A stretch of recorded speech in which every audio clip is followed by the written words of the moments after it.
I'm not gonna lie. I need that because I really don't want to have to fry Dragon up again, bro. I need that shit because if that shit has been there the whole time. 俺はルフィ海賊王になる男だ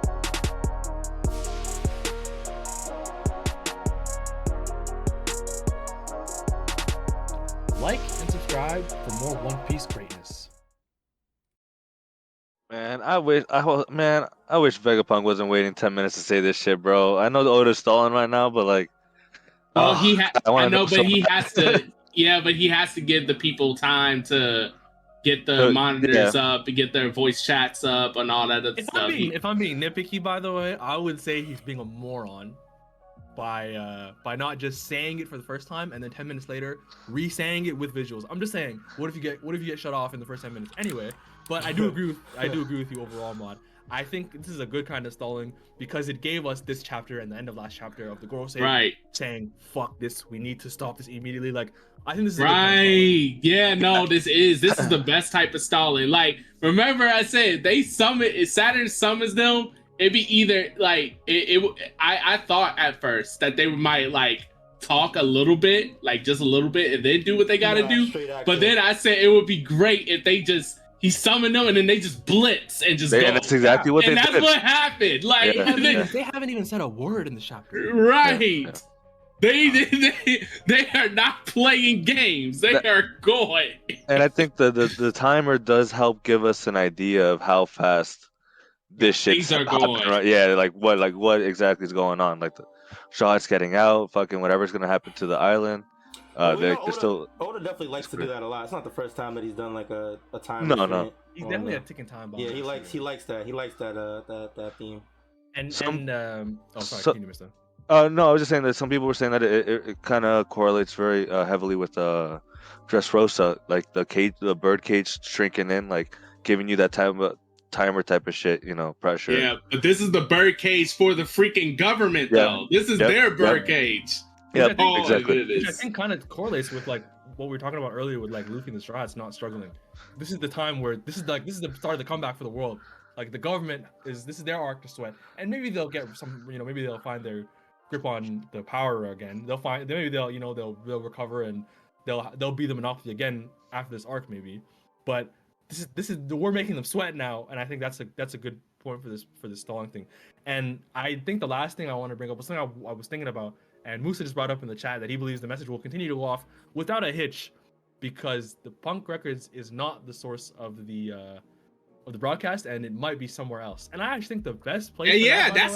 That's a good idea. Yeah, Oda could throw us for an okie doke by destroying it. Actually managed to destroy it, but then I don't know. Vegapunk snarkily in the monitor says like, they probably destroyed Punk Records by now. But JK is not there. Like, cool. Anyway, back to the timer. I think there's a perfect place for this broadcast to actually be coming from. And there's two questions that I think are really important. One, do you guys remember? There's another thing about Vegapunk that we might not even get the answer to in this arc or ever, is that the first time we ever see the actual Vegapunk, he warps into existence in front of Luffy. And he appears to be coming out of the ancient giant.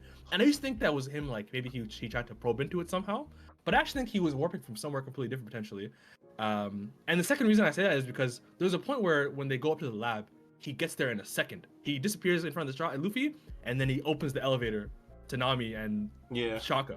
So he has some ability to just teleport. He like phased through type of shit. Yeah, that's what he said when he appeared in front of Luffy. He's like, "Yo, did space-time glitch during the warp?" Like, bro, he didn't expect to be in the room with the giant or in the giant halfway through or whatever. My point is that this nigga can teleport. And the question it might be, where was he teleporting from? And if you recall, when Dragon heard this broadcast, he thought back to the conversation he had with Shaka in the beginning of the arc. Yeah, I think I'm gonna die soon.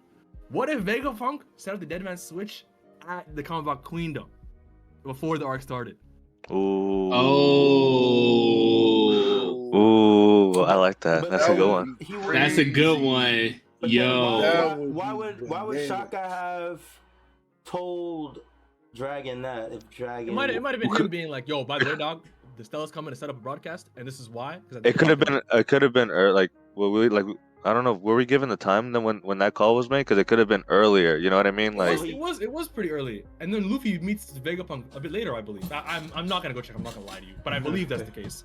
Okay.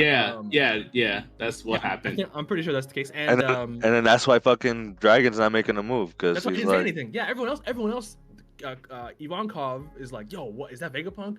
Why does he look so different? And they're all like looking curiously, but Dragon and Sabo too, by the way, is just like looking at it and saying ... I mean, that is Dragon's catchphrase, this arc. But I'm just saying, he's not surprised. He's not like, what's going on? He did talk to him earlier, and then he thought about that in that conversation. So I think that's something to look out for. I would say 10% probability, but it would be the sickest thing. And also because Vegapunk, I didn't really realize this until someone kind of pointed it out for me, but Vegapunk has cooked the world government at every single turn. Yes, like, he did. The first time Kuma, and he wanted to make Kuma a part of weapons for the Pacifista unit, they caught him, they bagged him. You know, they're like, yo, Saturn's like, yo, we're not gonna let you do this. But after that, everything he found as failsafe. He gave Bonnie the Pacifista power. He turned off Kuma's switch. Like and the Dead Man switch is another. He really has beaten them at every point because he's the smartest man in the world. So for him to make one final outplay that the broadcast cannot be stopped if you destroy Egghead, I think that would be fucking legendary, and it would be a sick way to end the arc, I think. Because I always feel the arc always ends on some sort of huge banger. Yeah. Like my favorite arc, so I think that would be a cool one. But yeah, I thought that was a cool little idea, and yeah, even Musa brought it up in the chat. So it's gaining a little steam, I think. I'm not gonna lie, I need that broadcast to be rerouted through the Kambaka. How do you say it? Kamabaka, yeah. Kamabaka Kingdom, because I really don't want to have to fry Dragon up again, bro. I need that shit. Because if that shit has been there the whole time, then I'm okay with Dragon not doing shit this entire time, because he had to stay there and protect it. You feel me? And I can vouch for my boy again. I need that, bro. Kelly, I don't want to have to fry him up. Kelly, don't worry about it. I'm gonna fry him up this time, because I'll be damned to get away with this. What the fuck is Dragon doing? Bro, if this is true and he had to stay at the kingdom to make sure that the failsafe could go off without a hitch, then that mostly expels the nonsense, the nothingness he's been doing. I agree. So I think that would definitely be a cool way to write it. So because that's definitely been a topic of how little he's been involved. That would be a nice way to save his ass. And I think it also goes into what Maud was saying about how Vegapunk really has the potential to be the next figure that like changed the era, in a sense, like makes like the world a different place. And it would be kind of whack if the government could get a sigh of relief after Vegapunk dies to speak, as it was put by Musa like a while ago. It would be cool if he had a complete and utter victory over them, and like they destroyed Punk Hazard, and they're like, wait, or Punk Records, and they're like, wait, why isn't it stopping? I think that would be the coolest thing ever. And in fact, I kind of like it a lot now that I'm talking about it more. I want that to happen. I'm saying it's gonna happen. No, that's a good one. That's a good one.